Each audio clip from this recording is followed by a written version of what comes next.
Un peu plus de 2 ans après son exploit, Frédéric Saucé, premier pilote quadri-amputé à avoir participé aux 24 heures du Mans, est de retour sur la piste Mancel. Cette fois, il revêt la casquette de patron d'écurie avec pour objectif faire courir en 2020 un équipage 100% handi sur la prestigieuse course d'endurance. C'est un des rares sports, si ce n'est le seul sport, qui permet à des personnes en situation de handicap de se battre contre des valides.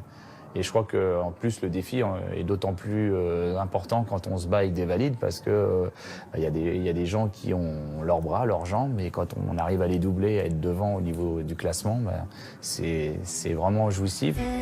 2 pilotes en fauteuil, un Belge et un ancien motard pro-japonais partagent le volant avec un Français amputé de l'avant-bras gauche.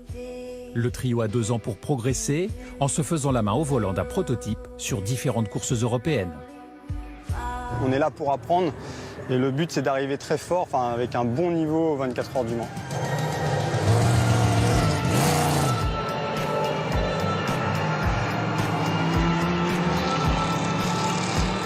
Je vous présentais donc la voiture du team SAT41 qui a été adaptée pour des paraplégiques.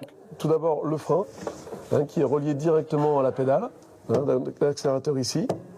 Ensuite, ça c'est pour tout le monde. Monter des rapports ici, descendre des rapports ici. Si sur la piste les chronos sont très proches des meilleures voitures, c'est au moment délicat des relais que le handicap se fait ressentir. On enlève les ceintures, on enlève le volant. Il y a quelqu'un qui nous aide au niveau des jambes parce que l'habitacle est très réduit. Ça nous empêche d'être mobile entre guillemets. Et il y a une autre personne du team qui nous extrait pour gagner un petit peu de temps. On a évolué par rapport au départ évidemment. Maintenant on atteint, je pense, le target. On ne pourra pas aller tellement plus vite parce que les lois du handicap font que pour Nigel et pour Takuma c'est beaucoup plus compliqué à sortir que pour Snowsy. C'est une target à te suivre. Voilà, puis si tu te sens à l'aise, tu tombes. Au début, ça va être un gros nuage de pluie. Tu verras rien. Ça, c'est certain.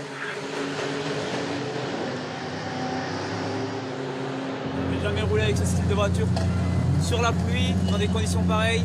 Le circuit, sur la pluie, on ne le connaissait pas non plus. Et voilà, on a fait ce qu'on a pu, on a géré. Et au final, un podium. 3e podium en 4 courses, 11e au général, je pense qu'on a tous les 3 géré correctement les choses.